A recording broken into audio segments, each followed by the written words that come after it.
Assalamualaikum warahmatullahi wabarakatuh.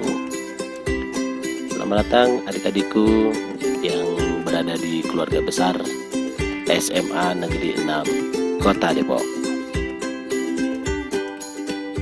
Salam Pramuka.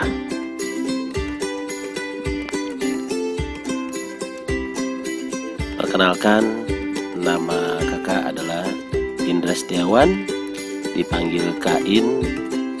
Aktivitas sehari-hari adalah pendiri IKEM, terus komunitas Dapat Tilas, komunitas anti bodoh, relawan Pamong SBH. Buat adik-adik yang suka berkegiatan ketinggian, ada di Dapat Tilas. Kalau adik-adik yang suka berkegiatan menggunakan handphone, ngedit-ngedit video dan foto, itu ada di anti bodoh, lebih tepatnya mengarah kepada jurnalis. Demikianlah itu profil saya. Nama saya Indra Setiawan, jangan lupa dipanggil Kain. Oke. Sebelum memasuki materi pramuka, ini ada baiknya saya akan kenalkan logo ambalan di Hexa. Nah, logo ambalan di Hexa ini adalah Arka Arjuna Srikandi. Ya, jadi ambalannya Arjuna Srikandi. Apa itu? Sebuah singkatan dari yang disingkat menjadi Arka, maka disebutnya Arjuna Srikandi. Diambil dari sebuah nama pewayangan. Sekilas beberapa foto-foto kegiatan yang dilaksanakan oleh anggota pramuka sebelum kalian menjadi anggota pramuka, rekaman kegiatan berkemah, terus memasak, membuat kompor, menyalakan api dengan menggunakan tali, bivak, dan sebagainya. Di dalam perkemahan kami melaksanakan tidak ada peloncoan. Tapi bagaimana di dalam perkemahan ini, adik-adik di sini adalah menerapkan ilmu yang sudah mereka dapatkan di dalam kegiatan berkemah. Ingat ya, pramuka di Hexa adalah pramuka yang mengutamakan keselamatan, bukan keegoisannya. Tidak hanya itu saja, mereka juga bergerak dalam satu organisasi seperti menjabat dalam satu jabatan, bahkan sudah dilantik dan serah terima jabatan. Bukan hanya sekedar berkemah, tapi harus bagaimana mengurus dan mengelola kegiatan pramuka di ambalan itu sendiri. Dan programnya dari kalian, oleh kalian, untuk kalian.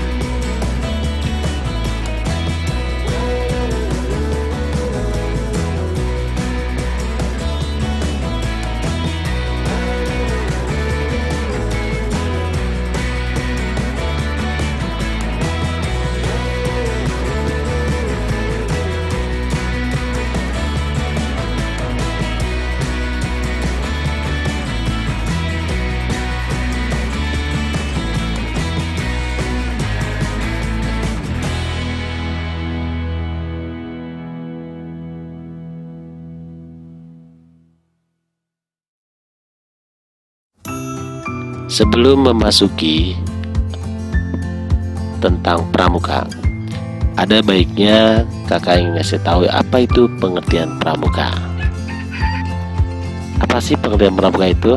Nah, adalah sebuah anggota gerakan pramuka Indonesia yang terdiri dari beberapa tingkatan, mulai dari pramuka siaga, penggalang, penegak, dan pandega. Nah, disinilah ada tingkatan pramuka. Tingkatan pramuka ada apa saja? Siaga itu dimulai dari usia 7 sampai 10 tahun. Lalu berikutnya penggalang, mulai dari usia 11 sampai 15. Dilanjutkan dengan penegak 16 sampai 20, lanjut ke pandega 21 sampai 25. Di atas 25 yaitu pembina. Nah, apakah adik-adik di sini ada yang masih usia penggalang? Ya, nanti kita akan ada perpindahan anggota penggalang menjadi anggota penegak. Di dalam tingkatan penegak itu ada dua. Nah, bantara dan laksana. Kenapa saya nggak bahas siaga, penggalang sebelumnya?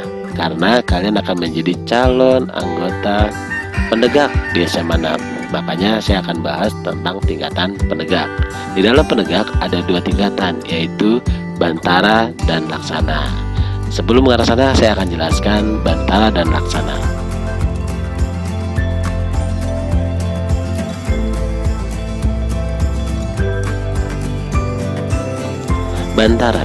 Bantara berasal dari bahasa Sanskerta yang berarti pengawal atau ajudan, yaitu pengawal dan menjaga tegaknya Pancasila dan Negara Kesatuan Republik Indonesia.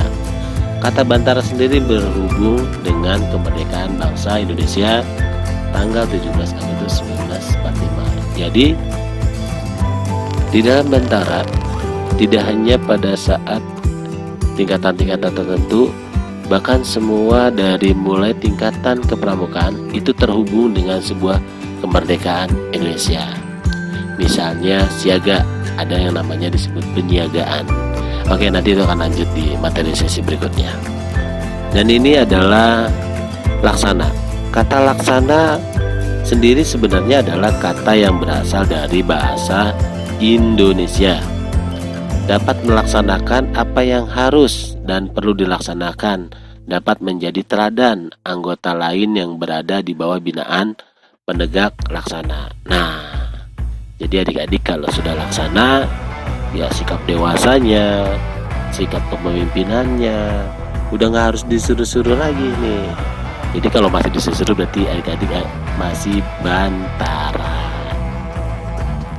Setelah Laksana, Bantara, adik-adik akan menempuh yang namanya Pramuka Garuda. Namun ada proses untuk mencapai ini, yaitu kalian harus berproses menyelesaikan SKU-nya dan minimal 10 TKK. Baru disinilah kalian akan mendapatkan Pramuka Garuda yang akan diuji oleh di binaan Kota Depok itu sendiri.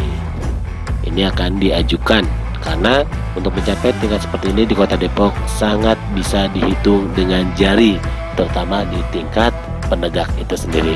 Semoga tahun ini adik-adik calon yang terbaru akan bisa menjadi Pramuka Garuda.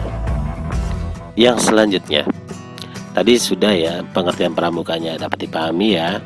Oke, lanjut ke tujuan pramuka. Jadi jangan samaan kalian masuk pramuka tapi nggak punya tujuan. Ya, inilah tujuan kepramukaan.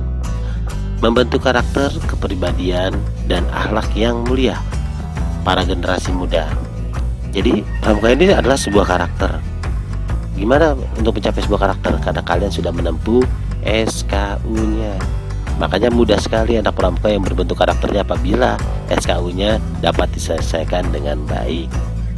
Menggali potensi diri, meningkatkan keterampilan. Disinilah letaknya di mana kalian sudah menjadi pelaksana para generasi muda hingga menjadi individu yang bermanfaat. Memang harus sesuai dengan kesatiannya, ikut serta membangun masyarakat. Itulah tujuannya dari pramuka. Setelah tujuan sudah kalian tempuh, nah ini sedikit cerita flashback. Siapa nama Bapak Pandu Indonesia? Ayo, kira-kira siapa ya? Pasti kalian tahu kan?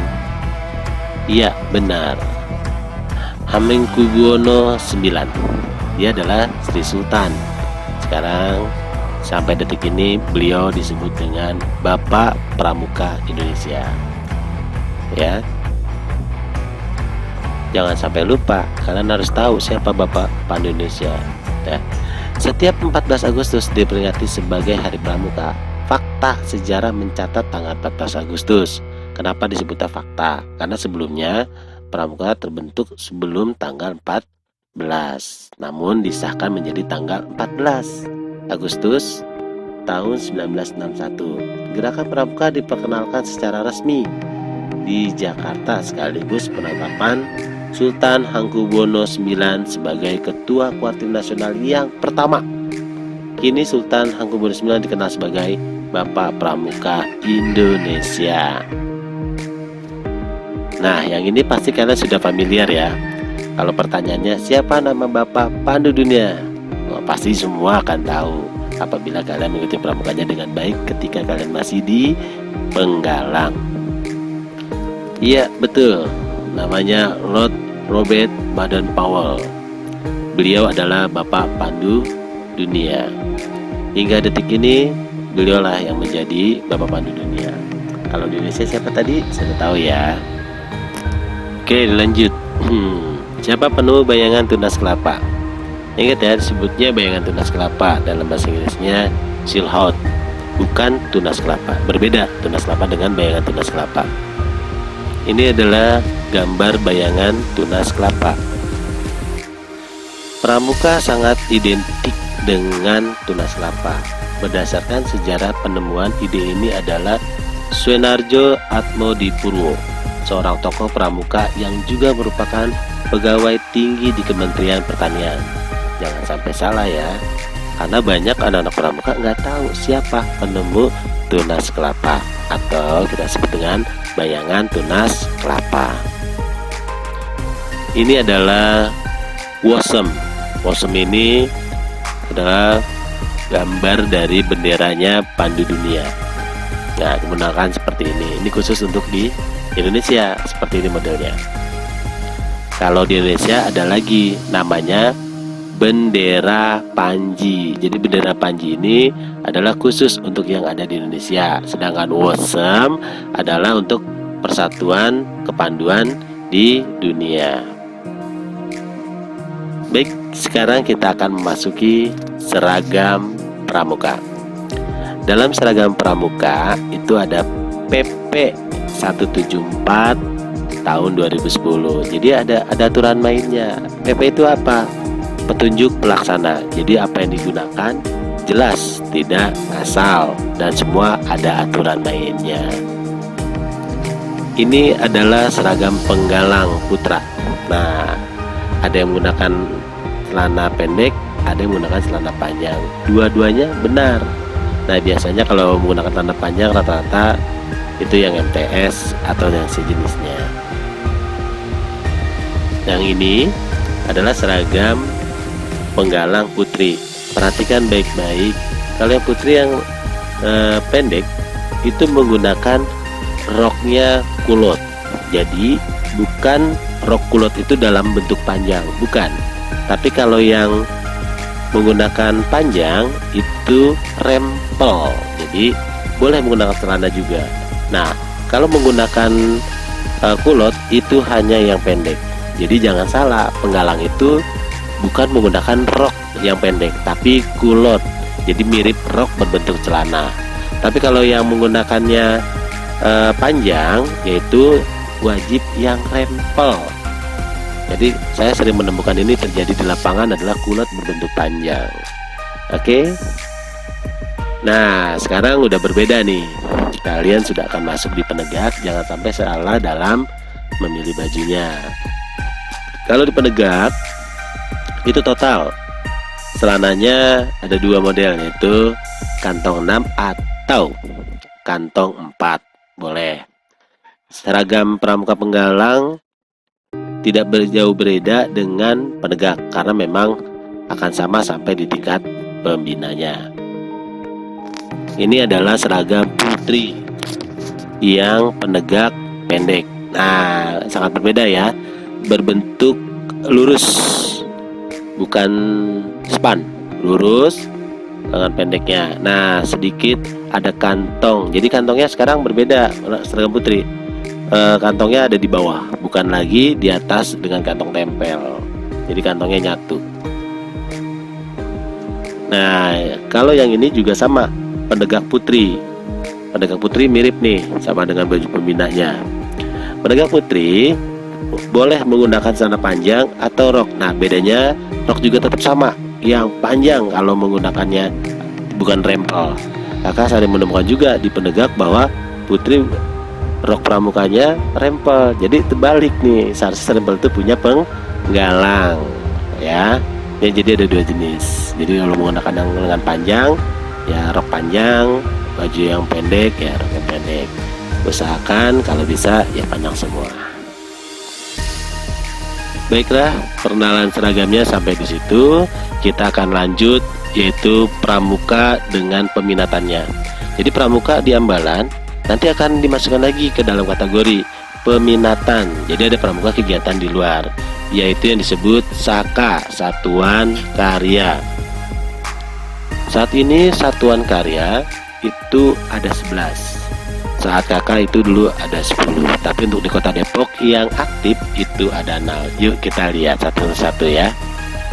Ya, ini adalah Saka Bahari. Buat adik-adik yang sudah menjadi anggota pramuka dan ingin sukanya masuk ke lautan atau bermain di kelautan, mengenal pramuka di kelautan, masuklah di Saka Bahari. Inilah nanti yang akan membimbing kalian tentang mengenalnya laut. Nah, kalau yang ini adalah Saka Bakti Husada, di mana Saka Bakti Husada ini adalah di bidang kesehatan, yang nanti dibantu oleh pengajar-pengajarnya pun juga dari kesehatan seperti puskesmas, dokter, ya. Berbeda nih kalau waktu kalian latihan di Ambalan, P3K-nya tidak sama dengan seperti Saka Bakti Husada. Jadi kalau adik-adik senang di kesehatan, bolehlah adik-adik akan masuk di dalam Saka Bakti Husada. Di sini juga ada namanya Saka Kalpataru. Apa tuh Saka Kalpataru? Saka Kalpataru ini adalah Saka di bidang lingkungan. Nah, jadi bagaimana mencapai lingkungan yang bersih, baik, sehat. Nah, ini bermainnya di sini Saka Kalpataru. Semoga ada yang minat ya. Dan yang ini adalah Saka Wana Bakti, di mana Saka Wana Bakti ini buat adik-adik yang sukanya naik gunung, ke hutan. Nah, ini cocok sekali nih Saka Wana Bakti. Jadi kalau ada yang mirip-mirip dengan pecinta alam, ya ini Saka Wana Bakti yang akan kalian lakukan apabila kalian minatnya seperti ini. Jika adik-adik lebih suka tertarik di Angkatan Darat atau yang kita sebut TNI, nah ini ada namanya Saka Wira Kartika. Saka Wira Kartika ini ya langsung dari orang TNI-nya. Ya, jadi kalau ada yang minat boleh masuk di sini. Dan yang terakhir nih adalah Saka Bayangkara. Saka Bayangkara juga salah satunya yang latihannya di Polres, Polda, Polsek. Nah, ini jika ada yang berminat, kita akan hubungin mereka. Demikianlah adik-adik yang kakak perkenalkan dalam pramuka. Masih banyak lagi materi-materinya. Ini hanya baru sekelumit dan sekecilnya materi yang akan kalian kenal hari ini. Terima kasih. Wassalamualaikum warahmatullahi wabarakatuh. Salam pramuka.